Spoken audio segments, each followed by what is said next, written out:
Oke, welcome back kembali lagi dalam bahasan kita tentang Figma. Pada video course sebelumnya kita belajar membuat interaksi yang langsung kita aplikasikan pada frame. Jadi apabila frame di tab, maka dia akan bergerak pada ke arah kanan untuk frame berikutnya, dan apabila frame kedua ini di tab, nanti akan juga masuk ke dalam frame ketiga. Nah, kita juga bisa menyeleksi objek yang ada di dalam frame itu agar bisa digunakan untuk berpindah dari satu frame ke frame lainnya. Dan kebetulan kita sudah menyiapkan objeknya, yaitu tombol atau lingkaran-lingkaran yang ada di bagian bawah ini. Jadi memang ada beberapa aplikasi smartphone yang dilengkapi dengan lingkaran-lingkaran yang fungsinya selain untuk mengetahui jumlah seluruh tampilan yang harus dilewati, lingkaran ini juga bisa dipakai untuk berpindah dari satu frame atau satu tampilan ke tampilan berikutnya. Dan tidak hanya bergerak ke arah kanan saja, tetapi juga bisa bergerak ke arah sebaliknya, tergantung dari posisi lingkaran yang kita pilih. Jadi kita punya lingkaran seperti ini, dan kalau kita buat agar lingkaran ini ketika di tab akan masuk ke dalam frame kedua, maka kita klik, dan setelah itu pada interaction kita plus, lantas pilih tab seperti biasa, dan kemudian kita klik navigate to untuk iPhone Pro Max frame kedua.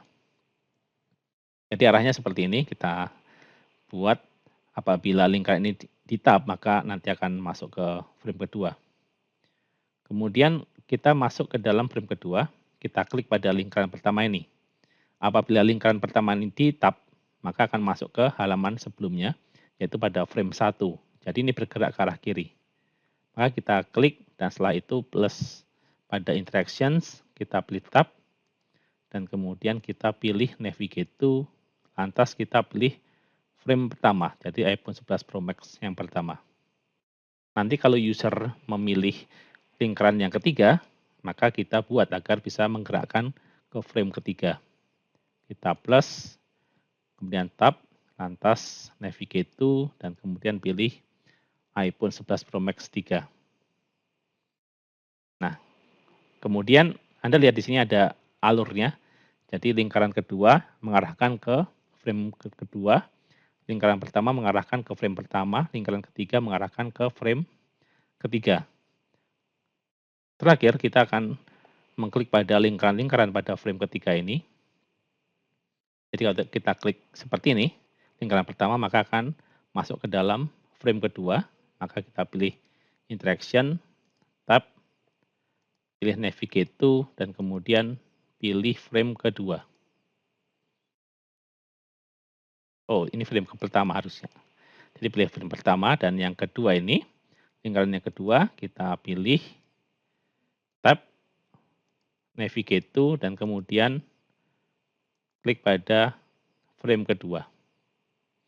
Oke, kita close, dan kemudian kalau kita klik di sembarang tempat, maka alurnya terlihat seperti ini, gerakannya.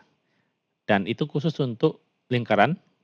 Selain dengan lingkaran, kita juga melihat ada anak panah yang akan aktif kalau kita mengklik pada frame. Jadi kalau kita mentap pada frame, maka akan bergerak ke arah kanan, tetapi kalau kita klik pada lingkaran atau kita tap pada lingkaran, maka bisa bergerak ke arah kanan atau ke arah kiri, tergantung dari posisi lingkaran itu. Kita akan coba lihat hasilnya, kita present.